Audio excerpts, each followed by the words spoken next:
Kung bago ka pa lang sa aking YouTube channel, please subscribe at i-hit ang notification bell para updated ka sa aking bagong videos.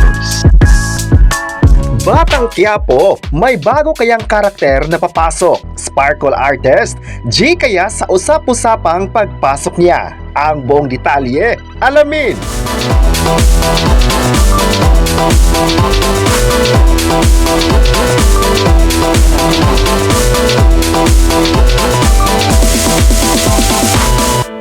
Ngayong hapon, trending na naman ang naging pasabog sa social media.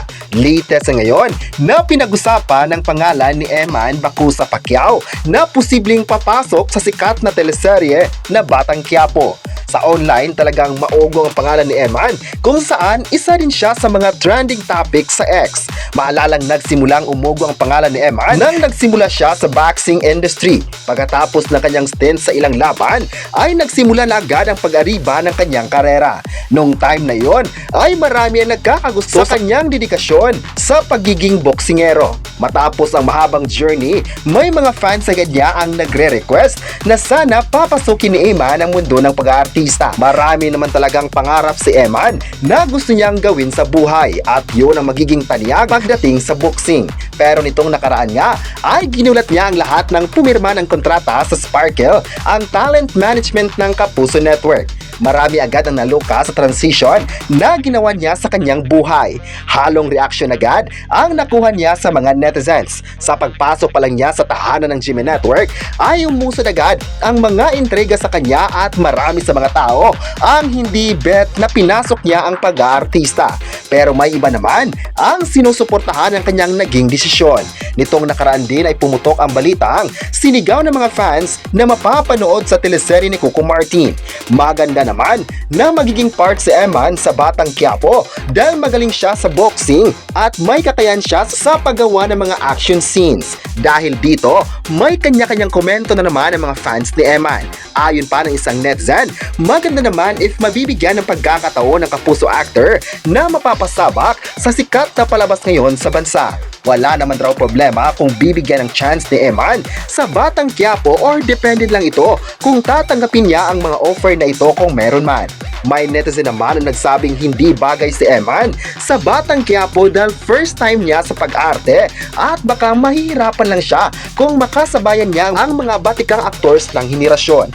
May nagsabi naman na pwede naman si Eman at mag-workshop na lang para mas mahasa pa niya ang acting skills. May nagsabi naman na sana magkakaroon siya ng chance para makakasama niya ang isa sa mga haligi ng teleserye, lalong-lalo na sa ABS-CBN na si Coco Martin. May nagsabi naman na sana hindi na lang pumasok si Eman sa pag-aartista at focus na lang sa pagbuboxing. Kaya nga marami sa mga netizens ngayon ang nagsabing wrong move para sa kanya na piliin ang pag-aartista kisa sa pagboxing. Pero may mga netizens naman nagsabing sana hindi na lang isipin ni Eman ang mga pambabatikos ngayon ng bashers sa kanya. At sana ituloy na lang ang mga plano niya sa buhay. Maganda naman na sinubukan niya ang pag-arte. Baka makita rin niya ang future sa pagiging artist. Alam naman ng lahat kung gaano siya kagaling at alam ng lahat na kaya niya ito.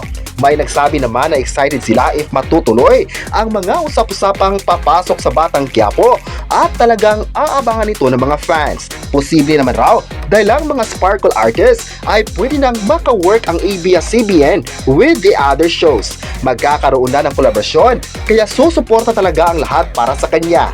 Mahal na mahal talaga si Eman ng mga fans. Bet na bet kaya ito ni Coco Martin na mapapabilang sa teleserye if may pagkakataon. Well, alam ng lahat kung gaano kamahal ni Coco Martin ng mga artista ang nagiging part ng series. Kaya excited na ang lahat sa mga posibleng papasok sa kwento. Sa kabilang banda naman, ay usap-usapan na ngayon ang Crash Landing on New series na posibleng gagawin ng Kim Pao.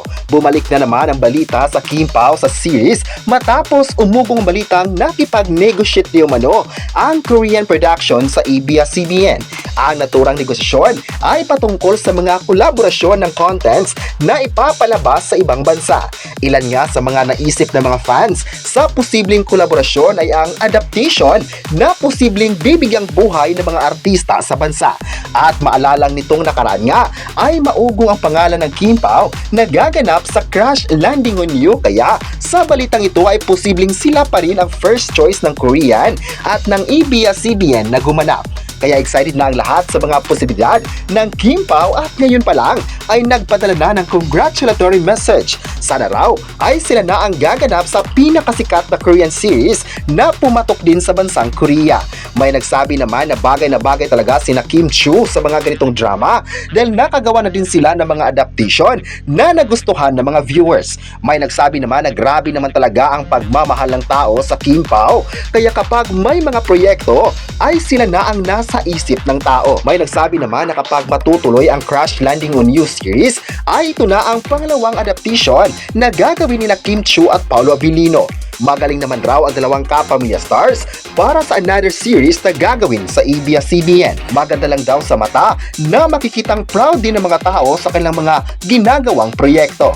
May nagsabi naman na mahal ng tao ang sikat ng artist ng ABS-CBN at kaya sumikat sila ay dahil paborito ito ng lahat. Marami pa talagang aabangan ng lahat sa Kim Pao na isa sa mga itinuring na sikat sa bansa. Pagdating sa series talaga ay ibang-iba ang Kim Pao, puno ng inspiring stories at unique talent para sa kanilang karakter. Deserve naman talaga silang aabangan at bibigyan ng mga Korean series dahil bumagay naman sa kanilang physical appearance. Sa look test pa lang ay perfect na ang Kim Pao nito. Sa online naman ay bumuhos ang suporta ng mga fans sa Crash Landing on You project. Ayon pa nila, hindi nagkamali ang ABS-CBN na pipiliin ang Kim Pao sa mga proyekto nito dahil magagaling ang mga artista. Nakita naman ng lahat kung gaano sila kagaling sa mga ginawang proyekto, kaya kapag may mga i-offer sa kanila ay pasado agad sa mga fans. Kaya hindi mawawala sa puso ng mga fans ang suporta dahil ipinakita naman nila ang love para sa mga tao.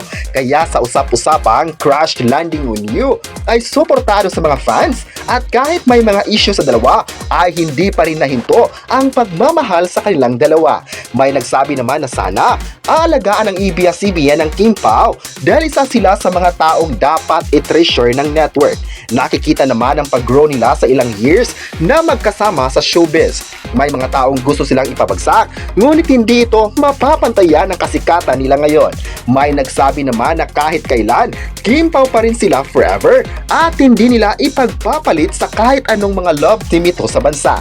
May nagsabi naman na sa 2026 ay marami pang dapat aabangan ng mga kapamilya dahil ayon sa chika, maliban sa mga nakalinyang mga proyekto sa dalawa, ay handa na rin ang susunod na movie na pinag-usapan ng producer na posibleng ipapalabas sa buwan ng August. Kayo, ano ang masabi nyo na maugong ang pangalan ni Eman sa social media? I-comment na kung bagay ba si Eman sa Batang Quiapo at huwag kalimutang i-subscribe ang ating YouTube channel.